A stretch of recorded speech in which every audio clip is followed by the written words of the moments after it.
ಎಲ್ಲರಿಗೂ ನಮಸ್ಕಾರ. ಇವತ್ತಿನ ದಿನ ನಾನು ಯುಧಿಷ್ಠರನು ನಡೆಸಿದಂಥ ಅಶ್ವಮೇಧ ಯಾಗದ ಬಗ್ಗೆ ಕೆಲವೊಂದು ಕಥೆಗಳನ್ನು ವಿವರವಾಗಿ ಹೇಳ್ತೀನಿ.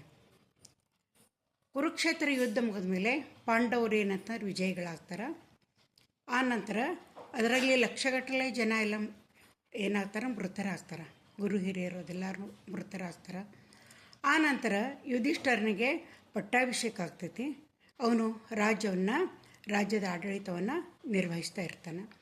ಆದರೂ ಅವನ ಮುಖದೊಳಗೊಂದು ಸಂತೋಷ ತೃಪ್ತಿ ಅನ್ನೋದು ಕಾಣೋದನ್ನ ಇಲ್ಲ. ಅವನಿಗೆ ಯಾವಾಗಲೂ ಚಿಂತಿತನಾದಂತೆ ಕಾಣ್ತಾ ಇರ್ತಾನೆ. ಏನೋ ಮನಸ್ಸಿಗೆ ಒಂಥರ ಅಪರಾಧಿ ಭಾವನೆ, ತಪ್ಪಿಸತ್ತ ಭಾವನೆಯಾಗಿ ಅವನು ಕಾಡ್ತಾ ಇರ್ತೈತಿ. ಎಲ್ಲ ತಮ್ಮಂದಿರೂ ಹೇಳ್ತಾರೆ, ಎಲ್ಲ ಮುಗಿದೈತಿ, ಅಧರ್ಮಿಗಳೆಲ್ಲರೂ ಏನಂತ ನಾಶ ಆಗ್ಯಾರ, ನೀನು ಪಟ್ಟಾಭಿಷಕ್ತ ದೊರೆ ಇದ್ದಿದ್ದಿ, ಯಾಕೆ ನೀ ಇಷ್ಟೆಲ್ಲ ಚಿಂತೆಯನ್ನು ಮಾಡಾಕತ್ತಿ ಅಂತೆಲ್ಲರೂ ಹೇಳಿದ್ರು ಅವನಿಗೆ ಏನಂತ ಸಮಾಧಾನ ಅನ್ನೋದೇ ಇರೋದಿಲ್ಲ. ರಾಜ್ಯದ ಆಡಳಿತದಲ್ಲಿ ನಡೆಸ್ತಾ ಇರ್ತಾನೆ, ಆದರೂ ಅವನಿಗೆ ಒಂದು ಸಂತೋಷ ಸಮಾಧಾನ ಅನ್ನೋ ಸಿಕ್ಕಿರೋದೇ ಇಲ್ಲ. ಅವಾಗ ಏನಾಗ್ತೈತಿ ಅಂತಂದ್ರೆ ಅವನಿಗೆ ಇದಕ್ಕೆ ಪರಿಹಾರ ಕಂಡುಕೋಬೇಕು ಅಂತ ಹೇಳಿ ಅವನು ಈ ಬದ್ರಿಕಾಶ್ರಮದಲ್ಲಿ ವೇದವ್ಯಾಸರು ಅಲ್ಲೇ ಅವರು ಯಾವಾಗಲೂ ತಪಸ್ಸನ್ನು ಮಾಡ್ತಾ ಇರ್ತಾರೆ. ಬದ್ರಿಕಾಶ್ರಮದಲ್ಲಿ ಅಲ್ಲಿಯೇ ಒಂತಂದ್ರೆ ದೊಡ್ಡ ಕುಟೀರವನ್ನು ಕಟ್ಟಿಕೊಂಡು ಅನೇಕ ಜನ ವಿದ್ಯಾರ್ಥಿಗಳಿದ್ದಿರ್ತಾರೆ. ಅವರು ಎಲ್ಲರನ್ನೂ ಕೂಡಿ ಅಲ್ಲೇ ಅಭ್ಯಾಸವನ್ನು ಮಾಡ್ತಾ ಇರ್ತಾರೆ. ಅವ್ರಿಗೂ ವಯಸ್ಸಾಗಿರ್ತೈತಿ, ಅಭ್ಯಾಸದಲ್ಲಿ ನಿರತರಾಗಿರ್ತಾರೆ.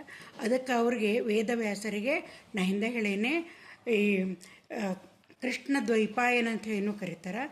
ಈ ಬದ್ರಿಕಾಶ್ರಮದಲ್ಲಿ ಇರೋದರಿಂದ ಅವ್ರಿಗೆ ಬಾದರಾಯಣನು ಅಂತೇಳಿನೂ ಕರೀತಾ ಇರ್ತಾರೆ. ಆನಂತರ ಈ ಎಲ್ಲ ಕುರುವಂಶದವರು ಅವರನ್ನು ಗುರುದೇವ ಅಂತ ಕರಿತಿರ್ತಾರೆ. ಯಾವಾಗಲೂ ಅವ್ರ ಹೆಸರಿದ್ದು, ಯಾಕಂದ್ರೆ ಎಲ್ಲಕ್ಕಿಂತ ವಯಸ್ಸಿನಲ್ಲಿ ದೊಡ್ಡವರು ಗುರುದೇವ ಅಂತ ಕರಿತಿರ್ತಾರೆ. ಆ ಗುರುದೇವರ ನೆನಪಾಕಾರ ಯುಧಿಷ್ಠರಿಗೆ ಅವರ ಜೊತೆ ನಾನು ದುಗುಡವನ್ನು ಹೇಳ್ಕೊಳ್ಬೇಕು, ಅವರೇನಾದರೂ ಸಮಾಧಾನ ಸ್ಥಿತಿಯನ್ನು ನೋಡಬೇಕು ಅಂಥೇಳಿ ಯುಧಿಷ್ಠರ ಏನಂತಂದ ಭಾವಪ್ರೇಷಣೆ ಕ್ರಿಯೆಯನ್ನು ಪ್ರಯೋಗ ಮಾಡ್ಕೊತಾನೆ. ಭಾವಪ್ರೇಷಣೆ ಕ್ರಿಯೆ ಅಂತಂದ್ರೆ ಟೆಲಿಪತಿ ಇದ್ದಂಗೆ. ಟೆಲಿಪತಿ ಅಂತಂದ್ರೆ ಒಂದು ಮನಸ್ಸಿನ ಭಾವನೆಯ ಪ್ರೇರಣೆಯಿಂದ ಒಂದು ಮನಸ್ಸು ಇನ್ನೊಂದು ಮನಸ್ಸಿನ ಜೊತೆಗೆ ನಡೆಸುವಂಥ ಸಂವಾದ. ಎಷ್ಟೋ ಸಾವಿರಾರು ಕಿಲೋಮೀಟರ್ ದೂರ ಇರಲಿ, ಆ ವ್ಯಕ್ತಿಯೊಂದಿಗೆ ನಾವು ಏನಂತ ಮನಸ್ಸಲ್ಲಿಂದ ನಾವು ಮಾತಾಡ್ಬೋದು, ನಮ್ಮ ಸಂದೇಶಗಳನ್ನು ಅವ್ರಿಗೆ ಕಳಿಸ್ಬೋದು. ಇಂಥ ಒಂದು ಕೆಲವೊಂದು ಇಂಥವ್ನು ಸಿದ್ಧಿ ಮಾಡ್ಕೊಂಡಿರ್ತಾನೆ ಯುಧಿಷ್ಠರು ಕೂಡ. ಅವನು ಏನಂತಂದ್ರೆ ಆ ಟೆಲಿಪತಿಯ ಮೂಲಕ ಗುರುದೇವರ ಜೊತೆ ಸಂವಾದವನ್ನು ನಡೆಸ್ತಾನೆ. ನನ್ನ ಮನಸ್ಸಿಗೆ ಸಮಾಧಾನ ಇಲ್ಲ ಗುರುದೇವ, ನೀವು ಆದಷ್ಟು ಬೇಗ ಬಂದು ನಾನು ಕಾಣ್ರಿ ಅಂತೇಳಿ. ಆಯಿತು ಅಂತಾರೆ ಗುರುದೇವರು. ಆಯಿತು ಯುಧಿಷ್ಠರ, ನೀನು ಚಿಂತೆ ಮಾಡಬೇಡ, ನಾನು ಬೇಗನೆ ಬಂದು ನಿನ್ನನ್ನು ಕಾಣುತ್ತೀನಿ ಅಂತೇಳಿ ಆಶ್ವಾಸನೆಯನ್ನು ಕೊಡ್ತಾರೆ. ಆಮೇಲೆ ಕೆಲವಾರು ಜನ ಶಿಷ್ಯರೊಂದಿಗೆ ಅವರು ತಮ್ಮ ಪ್ರಯಾಣವನ್ನು ಈ ಬದ್ರಿಕಾಶ್ರಮದಲ್ಲಿ ಅವರು ಈ ಹಸ್ತಿನಾಪುರದವರೆಗೆ ತಮ್ಮ ಪ್ರಯಾಣವನ್ನು ಏನಂತ ಸಿದ್ಧತೆಯನ್ನು ಮಾಡ್ಕೊಳ್ತಾರೆ. ಆವಾಗ ಆ ಬದ್ರಿಕಾಶ್ರಮದಿಂದ ಹಸ್ತಿನಾಪುರಕ್ಕಂತಂದ್ರೆ 35ರಿಂದ 40 ಯೋಜನದಷ್ಟು ದೂರ ಇರ್ತೈತಿ. ಎಲ್ಲ ಹಿಮಾಲಯದ ಶ್ರೇಣಿ, ಎಲ್ಲ ಗುಡ್ಡಗಳು, ಎಲ್ಲಿ ನೋಡಿದಲ್ಲಿ ಗುಡ್ಡಗಳು. ಅವಾಗೇನು ರಥ ಇರೋದಿಲ್ಲ, ಯಾವುದೇ ವಾಹನಗಳಿರೋದಿಲ್ಲ. ಅದನ್ನೆಲ್ಲ ಅವ್ರು ಅದನ್ನೆಲ್ಲ ಹತ್ತಿ ಇಳಿದು ಮಾಡೋಕೆ ಅವ್ರಿಗೂ ವಯಸ್ಸಾಗಿರ್ತೈತಿ. ಹೆಂಗೆ ಬರ್ತಾರ ಅಂತಂದ್ರೆ ಇದಕ್ಕೂ ಒಂದು ಏನಂತ ಕತೆ ಇದ್ದದ್ದೈತಿ, ಒಂದು ಪೂರಕ ಕತೆ. ಹಿಂದೆ ಈ ಗಂಗಾ ನದಿ ಹಿಮಾಲಯದೊಳಗನ್ನ ಪ್ರವಹಿಸ್ತಾ ಇದ್ಲಕ್ಕಿ. ಭೂಮಿಗೆ ಬರೋಕ್ಕೆ ದಾರಿನೇ ಇರಲಿಲ್ಲ, ಆ ಬೆಟ್ಟ ಗುಡ್ಡಗಳನ್ನೆಲ್ಲ ಇದ್ಲಕ್ಕಿ. ಅವಾಗ ಏನು ಮಾಡ್ತಾನಂತಂದ್ರೆ ಈ ಆರ್ಯಾವರ್ತ ಅಂತಂದ್ರೆ ವಿಂಧ್ಯ ಪರ್ವತದ ಆಚೆಗಿನ ಪ್ರದೇಶ. ಅಂದರೆ ಗಂಗಾ ನದಿ ಏನು ಹರಿದು ಬರ್ತೈತಲ್ಲ ಅದರ ಸುತ್ತಮುತ್ತಲಿನ ಎಲ್ಲ ಪ್ರದೇಶಗಳು ಏನಂತಂದ್ರೆ ಆರ್ಯಾವರ್ತ ಅಂತ ಕರಿತಾಯಿದ್ರು. ಆ ಆರ್ಯಾವರ್ತ ಈಗಿನಂತೆ ಫಲವತ್ತಾಗಿರಲಿಲ್ಲ, ಬರಡು ಭೂಮಿಯಾಗಿತ್ತದು. ಜನರಿಗೆ ಉದ್ಯೋಗ ಅವಕಾಶಗಳಿರಲಿಲ್ಲ. ಬೇಸಾಯ ಮಾಡಬೇಕು, ಕೃಷಿ ಮಾಡಬೇಕು ಅಂತಂದ್ರೆ ಅದಕ್ಕೂ ಫಲವತ್ತಾದಂಥ ಭೂಮಿ ಇರಲಿಲ್ಲ, ನೀರಿನ ಅನುಕೂಲತೆ ಇರಲಿಲ್ಲ.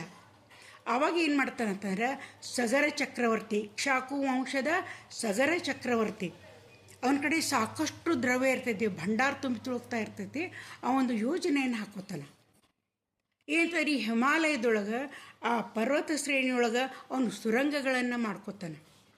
ಸುರಂಗಗಳನ್ನು ಮಾಡ್ತಾ ಏನು ಮಾಡ್ತಾನಂತಂದ್ರೆ ಈ ಗುಡ್ಡಗಳನ್ನು ಸಮತಟ್ಟಾಗಿ ಮಾಡಿ ಅಲ್ಲಿ ಸರೋವರಗಳನ್ನು ನಿರ್ಮಿಸ್ತಾ ಇರ್ತಾನೆ. ಮೇಲಿಂದ ಸರೋವರಗಳನ್ನು ನಿರ್ಮಿಸ್ತಾ ಬರ್ತಾನೆ.